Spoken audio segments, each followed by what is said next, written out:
Bismillahirrahmanirrahim. Assalamualaikum warahmatullahi wabarakatuh. Alhamdulillahirrabbilalamin. Assalatu wassalamu ala asyrafil anbiya'i wal mursalin wa ala alihi wa ashabihi rasulillahi ajma'in. Rabbi syrah li sadri wa yassir li amri wa hlul 'uqdatam min lisani yafqahu qawli. Subhanaka la ilma lana illa ma 'allamtana innaka antal alimul hakim. Pemirsa yang dirahmati oleh Allah Subhanahu wa taala, alhamdulillah hari ini kita masih diberikan kesehatan, kekuatan, dan semoga kesemua yang Allah karuniakan itu membuat kita kian dekat dan kian kuat dan mempertebal keimanan dan ketakwaan kita kepada Allah Subhanahu wa taala. Salawat dan salam kepada junjungan kita Nabi besar Muhammad sallallahu alaihi wasallam. Allahumma shalli ala sayyidina Muhammad wa ala ali sayyidina Muhammad.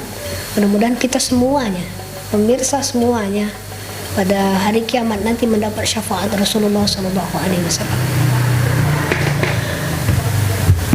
Hari ini kita akan mengkaji lanjutan dari yang kemarin, yaitu hadis Arba'in An-Nawawi. Kalau kemarin kita hadis yang kedua, maka hari ini kita akan sampai pada hadis yang ketiga. Hadis yang ketiga ini mengisahkan tentang rukun Islam. An Abi Abdurrahman Abdullah bin Umar bin Khattab radhiyallahu anhuma. Kenapa radhiyallahu anhuma? Karena di sini ada dua nama, yaitu Abi Abdurrahman, ada Umar ibn Khattab. Abi Abdurrahman ini merupakan anaknya Sayyidina Umar bin Khattab. Beliau termasuk anak muda yang cerdas dan banyak juga meriwayatkan hadis. Banyak, kalau kita mengkaji hadis maka akan banyak kita temukan Abi Abdurrahman. Ini merupakan putra dari Sayyidina Utsman bin Affan. Sayyidina Umar bin Khattab maksud saya.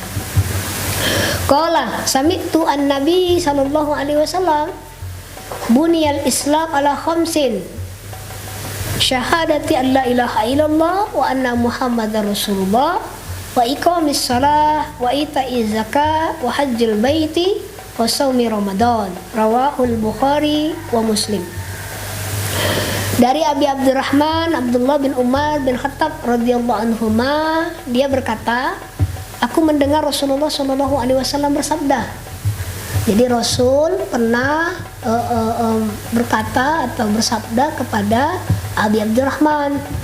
Rasul menyampaikan bahwa Islam itu dibangun atas 5 dasar, 5 perkara atau 5 hal. Nah, ini artinya Islam itu adalah sebuah bangunan. Maka bangunan Islam ini harus kokoh. Maka untuk mengokohkan, misalnya bangunan RA Ma'rifatul Ilmi ini bisa kokoh ini karena ada hal-hal, ada sendi-sendinya, ada penguatnya. Maka kalau tidak ada hal-hal tersebut maka akan gampang roboh. Seperti itulah gambaran dari Islam. Maka Islam ini dibangun atas 5 pondasi, 5 hal dasar ini. Nah, apa saja itu? Yang pertama, syahadat la ilaha illallah Muhammadur Rasulullah. Orang ketika dia memeluk agama Islam, maka rangkaian pertama yang harus dia lakukan adalah bersyahadat bahwa tidak ada Tuhan selain Allah, artinya hanya Allah. Dan bersyahadat bahwa Nabi Muhammad adalah utusan Allah Subhanahu wa taala. Cukup tidak dengan syahadat saya? Tidak cukup. Ibarat bangunan, cukup tidak pondasi saja? Ya tidak cukup, bukan bangunan. Maka harus ada tiang. Apa tiangnya? Di sini wa iqamis shalah, itu mendirikan salat, menegakkan salat. Kalau ada ini apa namanya, lantai, ada tiang, udah jadi bangunan belum? Baru setengah. Maka harus ada bangunan, harus ada yang lain. Apa itu? Menunaikan zakat. Ya, anggap zakat itu misalnya payungnya rumah. Kalau rumah itu atapnya, maka semua punya peran masing-masing. Yang keempat, menunaikan zakat. Yang ketiga, menunaikan zakat. Yang keempat, berpuasa di bulan Ramadan. Dan yang kelima, melaksanakan haji ke Baitullah. Ini bagi yang mampu. Artinya Islam ini dibangun atas 5 pondasi ini, menguatkan kepada kita, memberitahukan kepada kita bahwa pondasi ini harus dijaga. Tidak bisa kita sekedar Islam KTP, itu tidak bisa. Islam tidak Islam pakai kopiah, santri kemana-mana pakai kopiah, sarungan, tapi sholat tidak, main Mobile Legends ya. Ya nggak bisa begitu. PUBG, ya. FF, ampun Bang Jago, ya nggak bisa. Kita ya santri, tapi kita betul-betul tunjukkan bahwa kualitas ibadah kita juga ada. Ya sholat. Waktu puasa ya puasa. Jangan cuma bulannya aja yang puasa, orangnya tidak. Ya jangan. Puasa nggak puasa, bulannya aja tapi cuy ini puasa enggak, ya enggak gitu. Terus berzakat. Ini kalau dapat zakat senang minta ampun. Bapak, ini ada kiriman dari masjid, ada ini apa namanya, salah satu orang yang berhak atas zakat ini adalah bapak. Terima kasih. Tapi lupa kewajibannya, dia orang kaya, lupa untuk zakat. Ya jangan. Apalagi zakat sekarang lucu-lucu. Ada orang kalau zakat itu dia pakai berasnya yang murah. Dia misalnya di rumahnya ada beras 2 tuh. Kalau yang beras harga 30 dia makan sendiri, giliran beras yang harga 23.000 dizakatkan. Nah, ini salah kaprah. Banyak hal yang kadang membuat ibadah kita rusak, itu salah satunya yaitu kita tidak totalitas di dalam ibadah. Dan yang terakhir adalah menunaikan ibadah haji, atau melaksanakan ibadah haji. Nah, ini khusus bagi yang mampu. Tapi mampu di sini kan minimal ada niat dulu di hati kita. Saya ini kan misalnya punya gaji sedikit, tapi ya minimal pasang niat dulu, mudah-mudahan panjang umur, mudah-mudahan ada biaya, ada keinginan. Banyak orang kadang-kala dia miskin tapi dia bisa berangkat haji karena kenapa? Niatnya ada. Tapi banyak orang yang mobilnya kadang 2, 3, 4 gitu kan, kayak merek rokok aja. ada orang harga mobilnya itu melebihi harga rumah 1 miliar gitu, berangkat haji nggak mampu.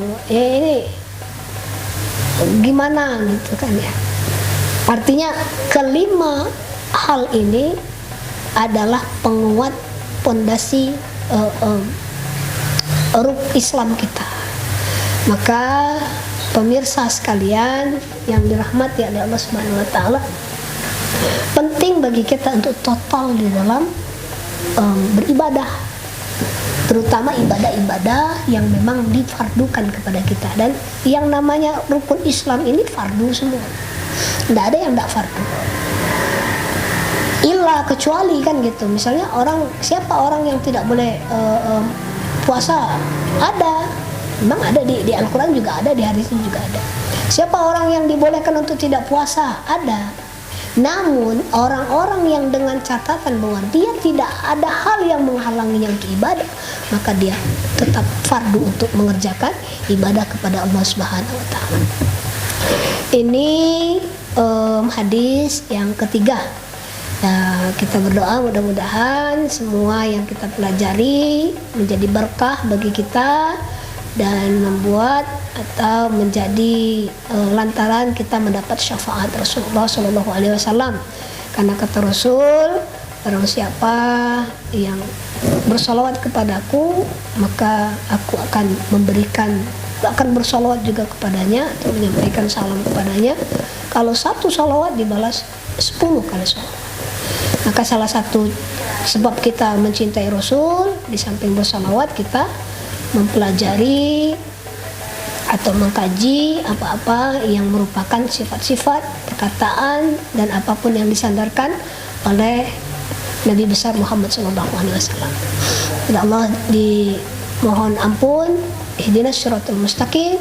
Wassalamualaikum warahmatullahi wabarakatuh.